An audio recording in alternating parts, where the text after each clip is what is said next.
থেকে কোনো তালিকা প্রকাশ করা হয়নি, কিন্তু যা খবর পাওয়া যাচ্ছে আগামীকাল কংগ্রেসের প্রার্থী তালিকা প্রকাশ হতে চলেছে রাজ্যে 10 থেকে 12টি আসনে।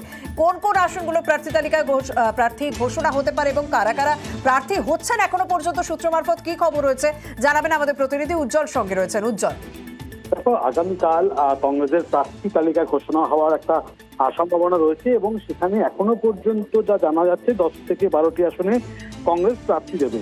কারা কারা প্রার্থী হবেন তাতে দেখা যাচ্ছে যে পুরুলিয়াতে নেপাল মাহাতো, বহরমপুরে অধীর চৌধুরী, রায়গঞ্জে ইমরান আলী রাম, দার্জিলিং এ বিনয় তামাং, কলকাতা উত্তর প্রদীপ ভট্টাচার্য, মালদা দক্ষিণ ঈশা খান, মালদা উত্তর মুস্তাক আহমেদ।